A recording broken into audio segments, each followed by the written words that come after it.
안녕하십니까, 정관영입니다. 팔자명리학 이제 8번째 강의가 되겠습니다. 이번 8번째 강의의 주제는 명리학의 고전모형 이제 2번째에 대해서 살펴보기로 하겠고요. 중화의 원칙에 대해서 알아보기로 하겠습니다. 지난 7강 때는 명리학의 고전모형 1에서 이제 나분모형에 대해서 살펴봤죠. 나분모형이 무엇인지, 나분모형이 어떻게 구성이 되어 있는지, 그리고 고전모형에서 그 사주, 우리가 이제 연월일시로 봤지만 이제 태주가 있다는 걸 저희가 살펴보았죠. 그래서 각 주마다 4개의 기둥, 연월일시, 태주까지 해서 각 기둥에 천간과 지지를 엮어서 나분을 만들고 거기에 이제 오행을 붙이는 그 과정에 대해서 저희가 살펴보았습니다.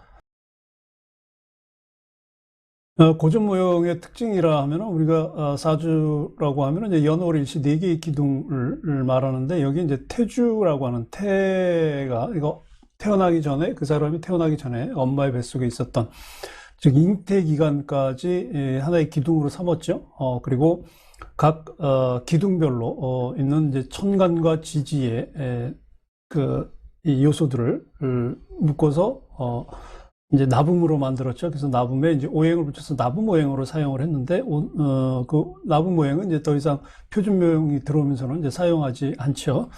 그래서 오늘은 나분모형의 이제 추리 방식과 중화의 원칙에 대해서 살펴보겠는데요.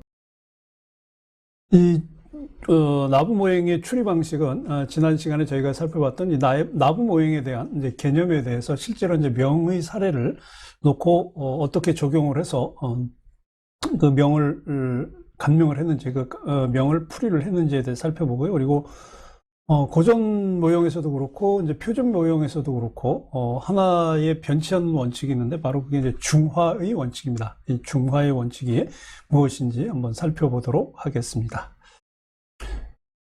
예, 첫 번째 나분모형의 추리 방식에 대해서 명의 사례를 몇 개를 놓고 한번 살펴보기로 하겠습니다. 나분모형의 간단하게 지난 시간에 저희가 했던 나분모형 사주 모형을 살펴보면, 우리가 보통 사주라고 하는 연월일시의 각 기둥에 이제 태가 포함이 됐다고 했죠. 그래서 사주는 연은 제외하고 태월일시 요 4개의 기둥에 천간과 지지로 구성이 됐고요. 그리고 각 태월일시 주에 천간과 지지를 조합을 해서 이걸 이제 나분으로 구성을 했다. 그래서 여기에 이제 오행이 붙죠. 그래서 나분오행으로 각 주의 각 기둥의 특징을 그 추리를 하는, 그 명의 내용을 추리를 하는 방식이 바로 이제 나분모행 사주모형이었다. 그리고 이 연주는 이제 3원이 된다고 그랬죠. 천원, 하늘의 근원이 되는 천원, 그리고 땅의 근원이 되는 지원, 그리고 사람의 근원이 되는 몸이겠죠. 인원, 이렇게 3개가 구성이 됐다라는 걸 알 수 있겠습니다.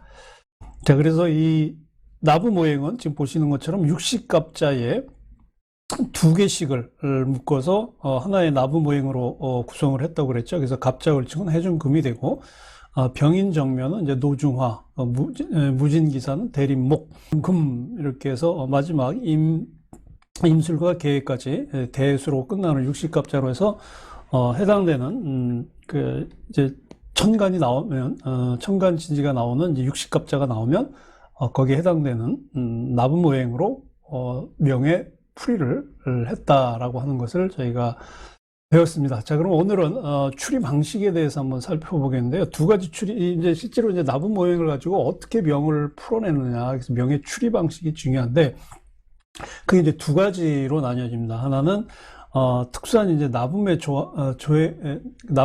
조합을 통해서 이제 추리를 하는 거죠. 그러니까 보시는 것처럼 각 기둥별로, 주별로 구성되어 있는 각 기둥에 있는 이제 천간과 지지로 연합된 이 나분모형, 이 나분모형을 가지고 다른 기둥, 다른 시나 월, 태, 연주를 놓고 이제 비교를 하는 방법이죠. 그리고 또 하나는 주로 이제 오행의 나분하고 나분에서 이제 상생상극 관계를 보는 거예요. 이건 첫 번째 끝나면 한번 보도록 하겠습니다. 자, 그럼 첫 번째, 그 특수한 나분의 조합을 통해서 추리하는 방식을 보면, 지금 보시는 것처럼 이제 연주를 보시면 연주의 천간은 갑이 되고 지지의 자가 하나가 왔죠. 그리고 천간에 을이 오고 지지의 축이 오는, 이제, 자, 이렇게 됐을 때 이것은 이제 나부 모형에서는 해중금입니다. 바닷속에 있는 금이 되는 거죠. 그래서 이제 이렇게 해서 이렇게 구성이 되는데, 여기에서 중요한 게 뭐냐면, 이 형국에서, 명의 형국에서 몇 가지 특정의 천간지지 나붕을 조합하는 이제 공식을 가지고 다른 주와 비교를 해요. 그러니까 이제 기준이 연주가 됩니다. 고전 모형에서는 연주가 중심이 된다고 그랬죠. 표준 모형에서는 이제 이게 일주의 천간, 그래서 일간을 주축으로 보지만 고전 모형에서는 이 연주를 주축으로 봤다고 그랬죠. 그래서 이 연주의 나부 모형을 다른 기둥, 각각의 주에 다른 각각의 주와 대조를 해서 이제 의미를 가지고 들어가는데, 거기에 이제 격이 나오게 되면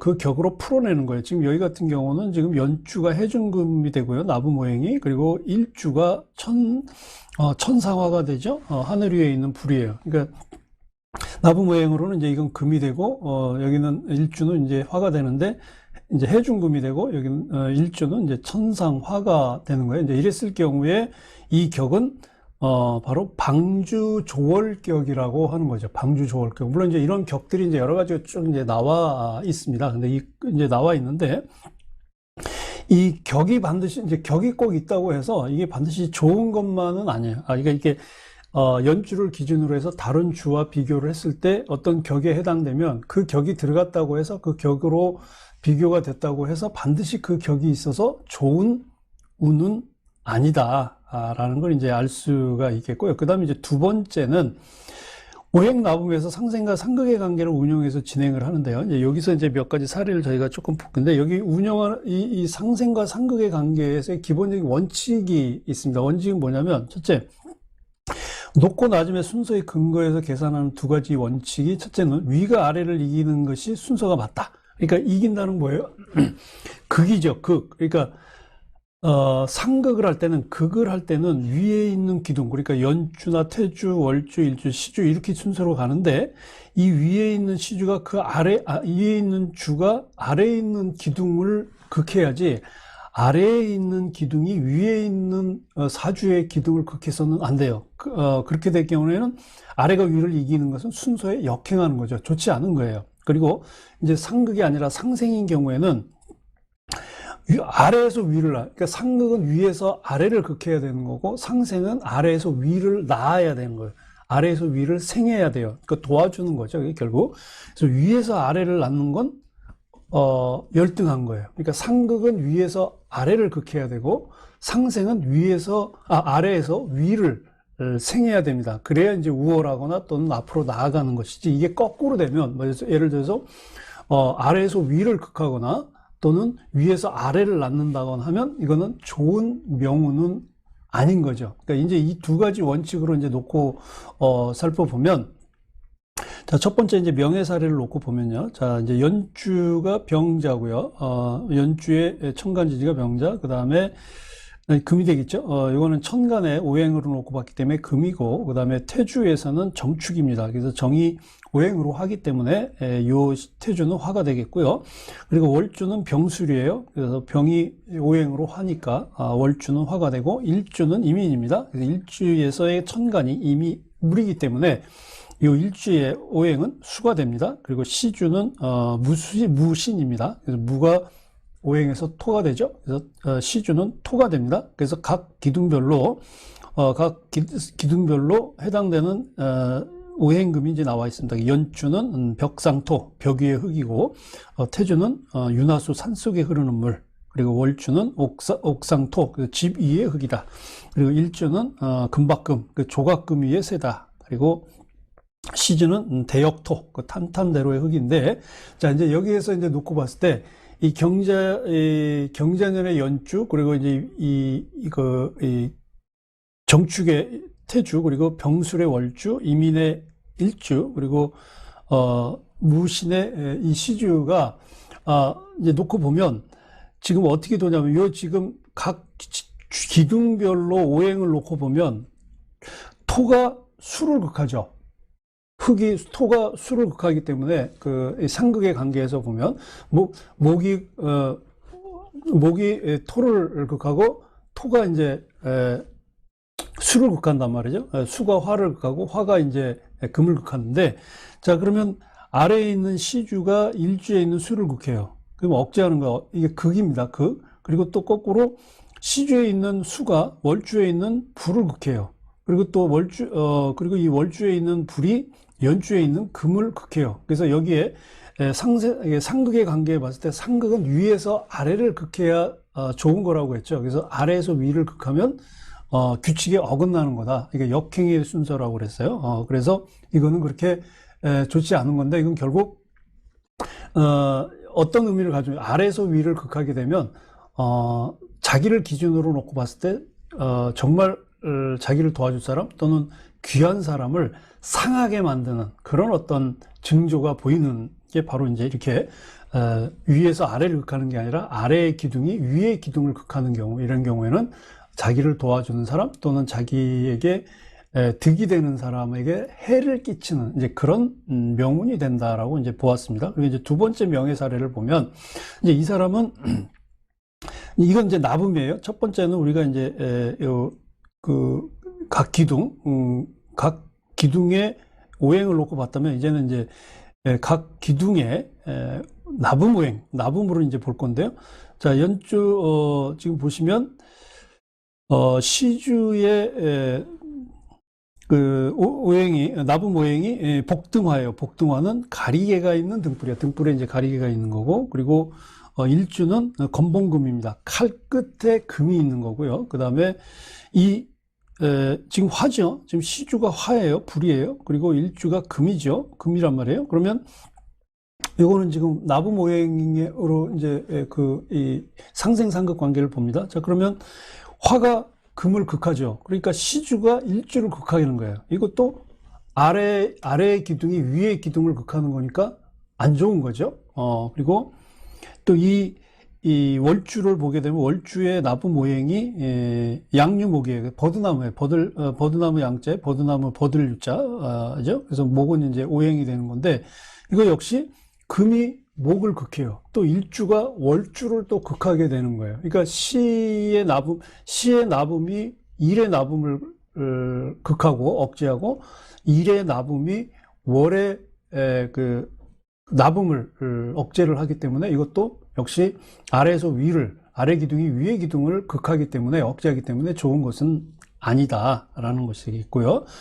자, 그 다음에 이제, 여기 또 하나 있죠. 연주가 이제 벽상토예요. 이제 토가 되는데, 역시 아래 월주가 연주의 월의 나붐이 이제 연의 나붐을 이제 극하게 돼서, 이건 아주 좋지 않은 이제 사례를 보고, 이제 세 번째 사례를 보게 되면요.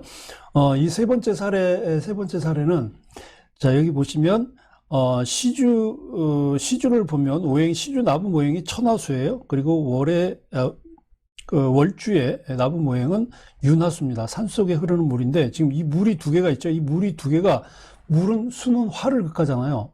태주에 있는 이 나붐 오행 화를 극하는 거예요. 복등화. 이 두 개의 물을, 그러니까 시주와 일주의 나붐 오행이 태주에 있는 나붐을 극하는 거예요. 이것도 역시 아래에 있는 기둥이 위로 있는 기둥이기 때문에 좋지 않은 거죠. 그러니까 이 나붐 두 개의 기둥의 나붐이 지금 위에 있는 태음을 범하는 거죠. 태를 범하는 건 이게 또 의미가 굉장히 큰데, 왜냐하면 태라는 거는 생명을 낳는 것을 의미하잖아요. 그래서 이건 어떤 의미가 있냐? 태를 범하는 거는 자식이 부모를 해하는 거예요. 그러니까 부모에게 재앙이 생기는 겁니다. 그래서 조상이나 부모가 오랫동안 재앙에 시달리게 되는 경우가 바로 이 아래에 있는 기둥의 나붐이 태의 나붐을 극하는 경우, 이제 이 명예 사례를 놓고 보면 이 조상을 파괴하는 이 명예 구조거든요. 이게 조상을 파괴하는 명예 구조이기 때문에 부모가 일찍 죽을 징조입니다. 이런 이제 이 아래에서 두 개의 나붐이 태주의 나붐을 이제 극하게 되는 경우 상당히 안 좋은 이제 그런 사례가 되겠습니다. 그다음에 다음 명예사례는 앞에 세 개의 명예사례와는 다릅니다. 이거는 이제 생애 관계. 앞에 세 개의 명예사례는 아래의 기둥이 위의 기둥, 아래 주가 위의 주를 극하는. 그래서 이제 그 명을 살리는 데 있어서 나쁜, 그러니까 역행하는 구조였다면, 이건 이제 상생의 관계인데요. 극은 항상 위에서 아래를 극해야 된다고 그랬죠. 생은 아래에서 위를 이제 생해야 되는데, 바로 이제 명예사례 네 번째가 바로 그런 거예요. 자, 여기 보시면, 시주의 나부 모형이 금입니다. 그죠? 건봉금이에요. 칼끝의 금, 건봉금인데, 금은 수를 생하죠. 자, 그럼 여기에 수가 있는 데가 태주예요. 태주가 대해수야. 그러면, 금생수란 말이에요. 금이 수를 생하니까, 이건 시주가 태주를 생하는 거예요. 그래서 이 시주가 태주를 생해주죠. 그리고 여기 보시면 일주가 성두토예요. 성꼭대기 흙이고, 그리고 월주의 나부 모형이 노방토예요. 자, 둘 다 나부 모형이 토입니다. 자, 토는 금을 생해하죠. 여기 보시면 이제 시주의 오행인 금이 태주의 나부 모형 대해수 수를 생하게 되죠. 자, 이렇게 둘을 생하게 되고, 자, 그 다음에 일주의 나부 모형을 보면 성두토입니다. 토죠. 그리고 월주의 나부 모형을 보면 노방토입니다.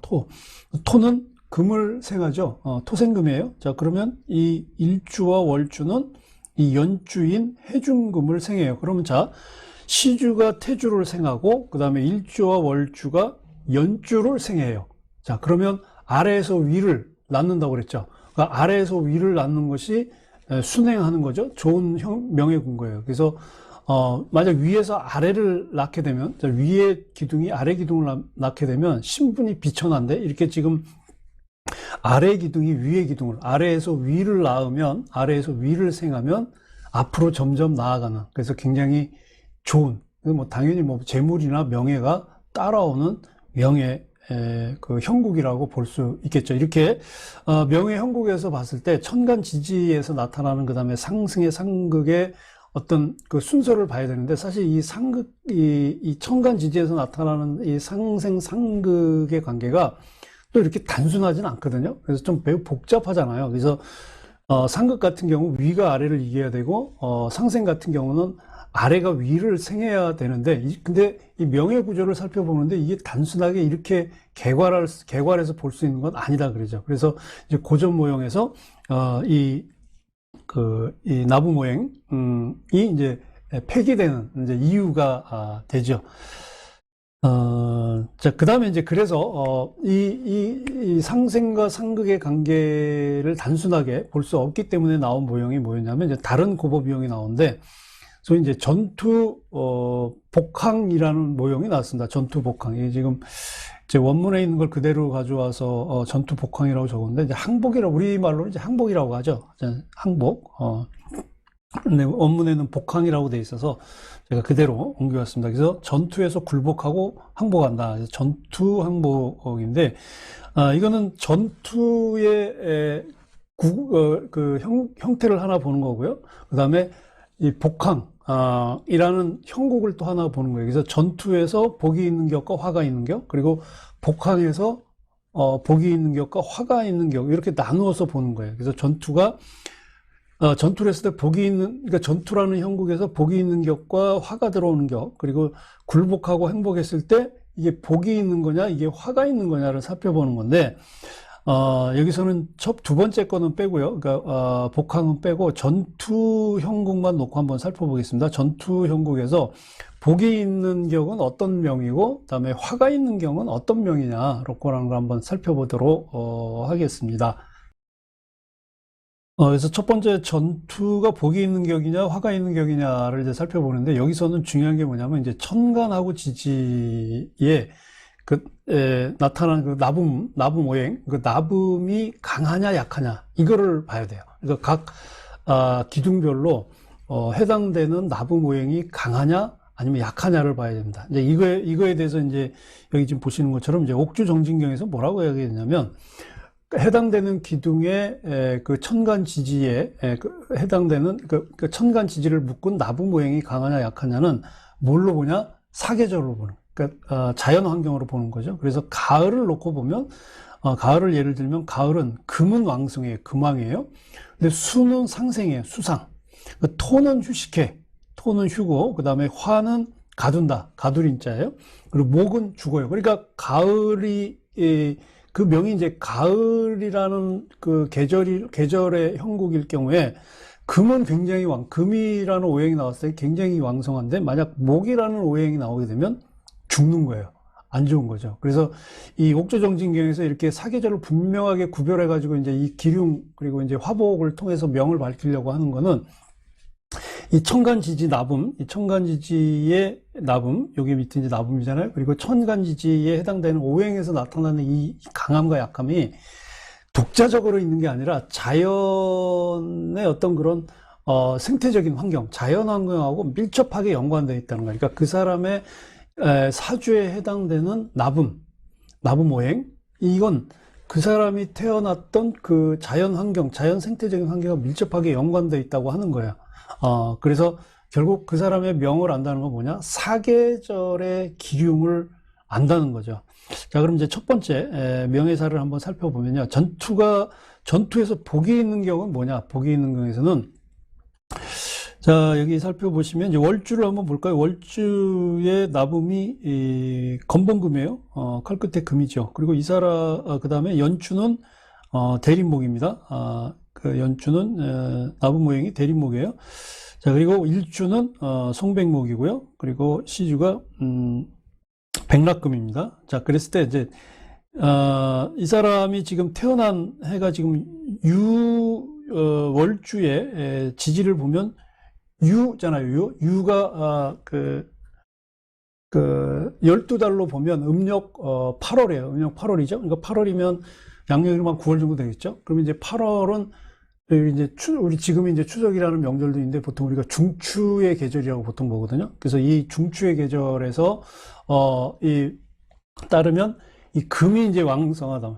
그러니까 가을로 접어드는 시기잖아요. 그래서 이 연주의 나부 모형인 이 대림목은 이 지금 월주에 있는 건봉금에게 영향을 받아요. 그러니까 금금목이잖아요. 금이 목을 극해요. 그러니까 이 연주의 나부 모형은 월주의 건봉금, 금에게 해를 받는 거예요.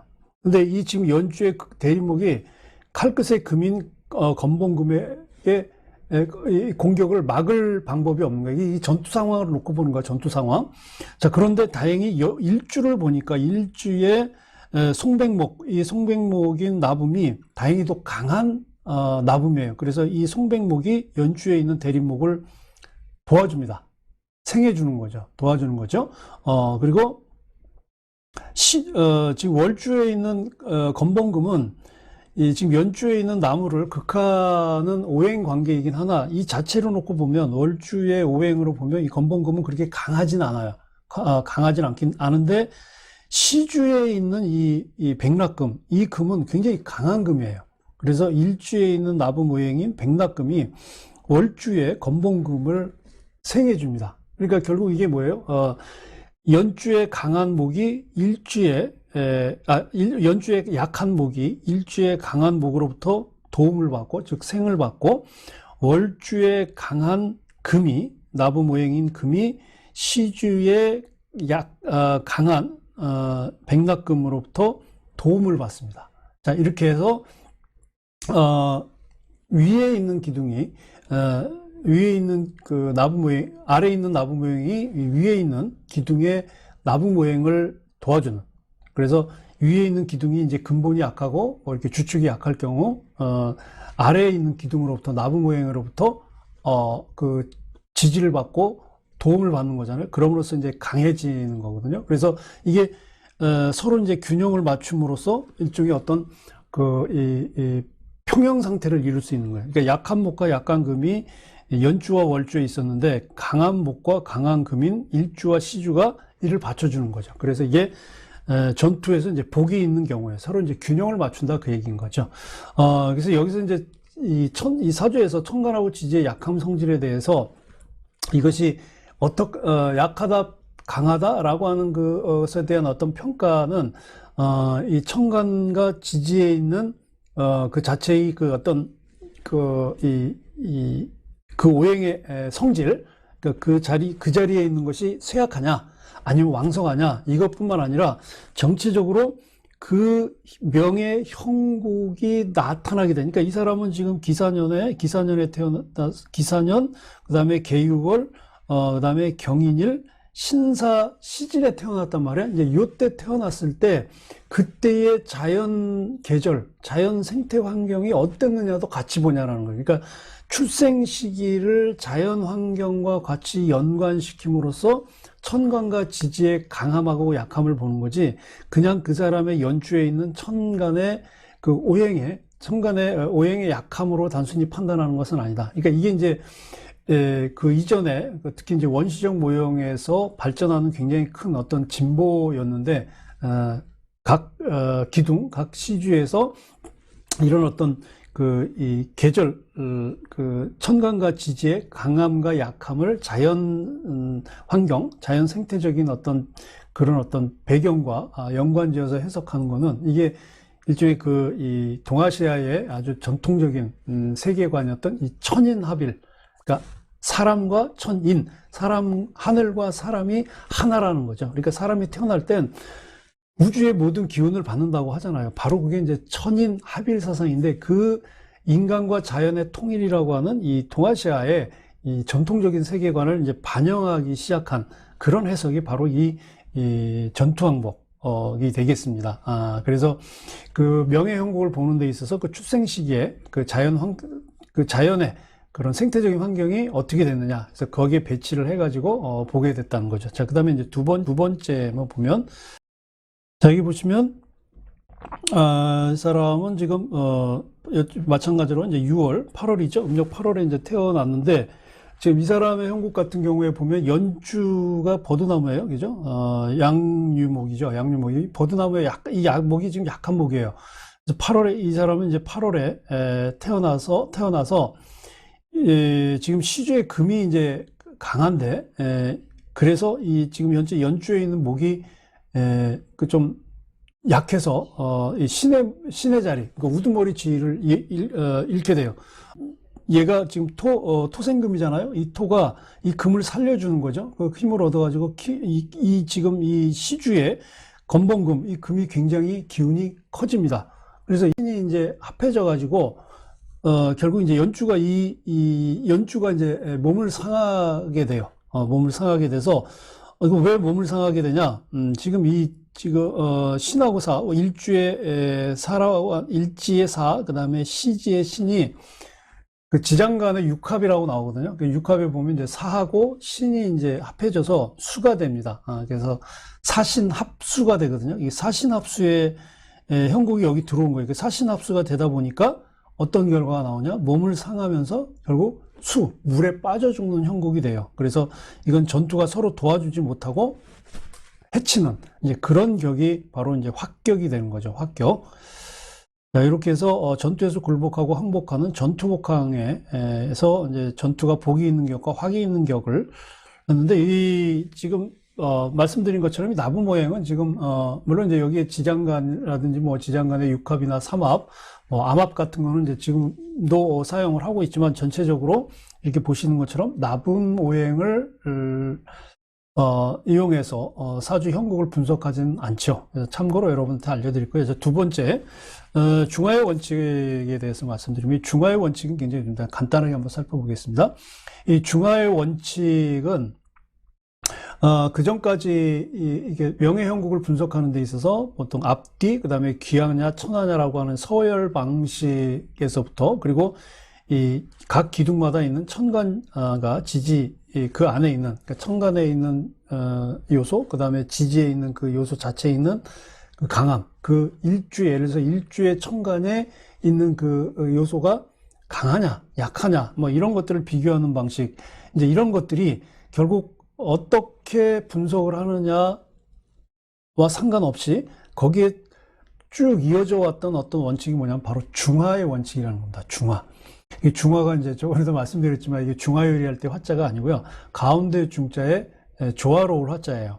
그래서 중은 적중한다는 뜻이죠. 그러니까 이게 한자를 봐도 가운데, 그러니까 입구자에 가운데 화살이 쭉 나가는 거잖아요. 그래서 적중한다는 거고, 마치 화살의 관역판에 화살이 정확하게 정중앙을 향해서 날아가다가 정중앙에 딱 꽂히는, 바로 그게 이제 중이 되는 거고, 화는 조화예요. 그래서 이 중화라는 의미는 중이라는 방식을 통해, 그러니까 적중이죠. 항상 그 올바른 방향을 통해서 화의 목적을, 그러니까 한쪽에 쏠리면 화가 되지 않는 거죠. 한쪽으로 기울면 화가 이루어지지 않아요. 그러니까 화가 되기 위해선 반드시 중이라는 과정을 거치는 거죠. 그래서 중은 이제 사물의 적합한 표준을 말하는 건데, 그래서 우리 논어에도 보면 제가 각주에도 다뤄놨죠. 선진편에 보면 과유불급이라는 말이 있습니다. 그죠? 지나친 것이 모자란만 못하다. 예.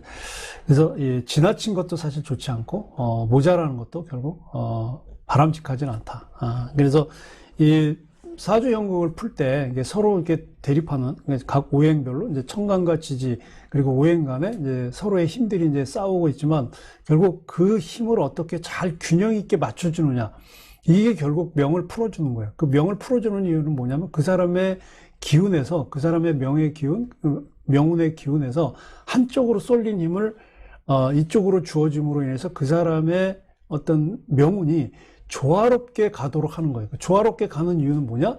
그 사람의 운이 잘 풀려나가는 거죠. 그러니까 이게 동양사상, 아까 지금 천일합일의 사상과 함께 이 중화의 이 원칙이 이 명운, 명리학에서 굉장히 중요한 원칙입니다. 지금도 이 중화의 원칙대로 가요. 그래서 이 과유불급, 그러니까 지나치지도 않고 부족하지도 않고 가운데를 잡아서 가는 것. 그래서 주역에서도 이 중을 굉장히 중요하잖아요. 특히 정중, 뭐 시중, 때를 맞추는 거, 자리를 맞추는 거.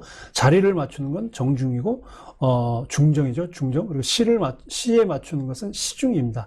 그래서 그런 걸 이제 포괄적으로 이야기하면 이제 중용이거든요. 그러니까 중을 운용하는 거예요.